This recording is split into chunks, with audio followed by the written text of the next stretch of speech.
नमस्कार, पिंकी मराठी सुगरण या मराठी चॅनलमध्ये तुम्हा सर्वांचे मनापासून स्वागत आहे। आज आपण पाहणार आहोत पालक पुरी। चला तर मग रेसिपी पाहूया। इथे मी एक मध्यम आकाराची पालकाची जुडी निवडून स्वच्छ धुवून घेतलेली आहे। ही पालकाची पाने गरम पाण्यामध्ये उकळून घेऊया। एका कढईमध्ये पाणी गरम व्हायला ठेवलेलं आहे। पाण्याला उकळी आली की पालकाची पाने उकळलेल्या पाण्यामध्ये घ्यायची आहेत।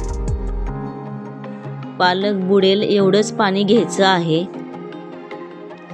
1-5 मिनिटे पालक आपण पाण्यात उकळून घेणार आहोत।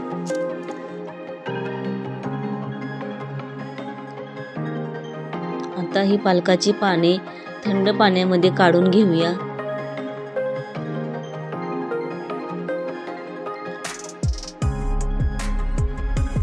एक थोडा वेळ ही पालकाची पाने अशीच थंड पाण्यामध्ये ठेवायची आहेत।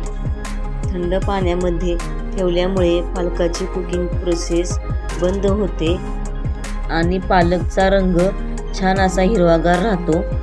एका मिक्सरच्या भांड्यामध्ये मिरच्या घेतलेल्या आहेत। मिरचीचं प्रमाण तुम्ही तुमच्या आवडीनुसार कमी जास्त करायचं आहे। लसूण घेतलेला आहे, अद्रक घेतलेला आहे, 1 चमचा जिरं घेतलेलं आहे, थोडंसं धन घेतलेलं आहे। धन्याऐवजी तुम्ही धना पावडर ही घेऊ शकता। कोथिंबीर घेतलेली आहे, एक अर्धा चमचा साखर घेतलेली आहे। साखरेमुळे पुरे आपल्या छान अशा खुसखुशीत होतात, फुगतात ही आणि पालकचा रंगही हिरवागार राहतो। आता हे सगळं मिक्सरला आपण वाटण करून घेऊया। वाटण करून झालेलं आहे। हे वाटण आपण एका वाटीमध्ये काढून घेऊया।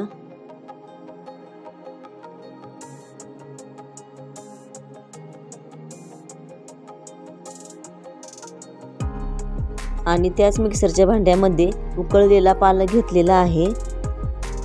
आता या पालकची छान अशी फाईन पेस्ट करून घ्यायची आहे।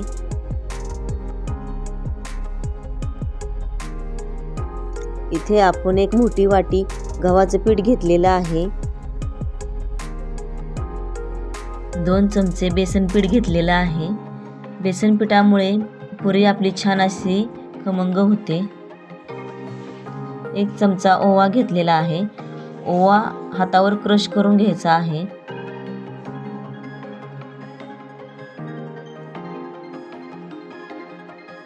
हळद घेतलेली आहे। हिरव्या मिरचीचे वाटण घेतलेले आहे। चवीनुसार मीठ घ्यायचं आहे। 1 चमचा साजूक तूप घेतलेला आहे। तुपामुळे पुरी छान आपली खस्ता होते। तयार पालकाची फाईन पेस्ट घेतलेली आहे। आता हे सगळं छान असं मिक्स करून घ्यायचं आहे। त्या पेस्ट मध्येच पीठ मळून घ्यायचं आहे। वरून पाणी घ्यायचं नाही। पीठ सैलसर वाटल्यास आणखीन गव्हाचं पीठ तुम्ही घेऊ शकता। छान असं घट्टसर पीठ मळून घ्यायचं आहे।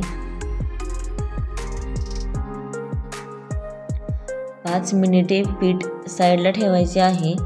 5 मिनिटानंतर लहान लहान पिठाचे गोळे करून घ्यायचे आहेत।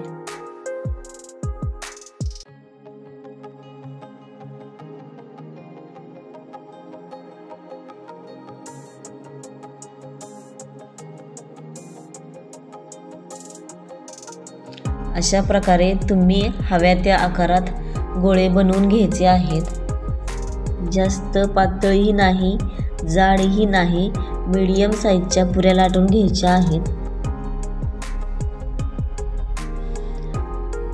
पुऱ्या आपण तळून घेऊया। तेल गरम झालेलं आहे।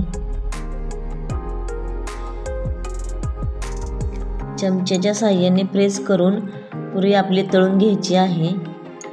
पुरी छान अशी टम फुगलेली आहे। कलरही छान आलेला आहे।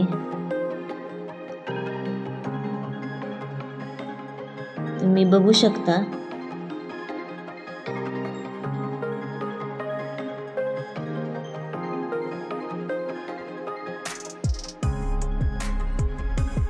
दुसरी पुरी घेतलेली आहे. गॅस मीडियम ठेवायचा आहे. अशाच प्रकारे सर्व पुऱ्या तळून घ्यायच्या आहेत. कोणत्याही चटणी सोबत किंवा सॉस बरोबर ही पुरी खाऊ शकता किंवा ही पुरी अशीही खूप छान लागते.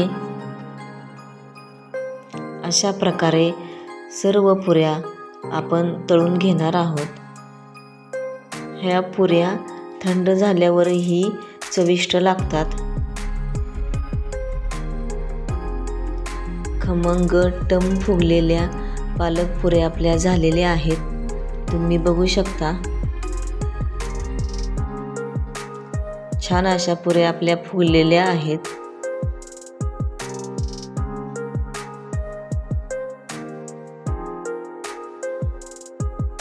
आजची पालक पुरीची रेसिपी कशी वाटली नक्की करून बघा. कमेंट बॉक्समध्ये कमेंट करून सांगा. व्हिडिओ आवडले असल्यास लाईक, शेअर, सबस्क्राईब करायला विसरू नका. व्हिडिओ शेवटपर्यंत बघितल्याबद्दल धन्यवाद.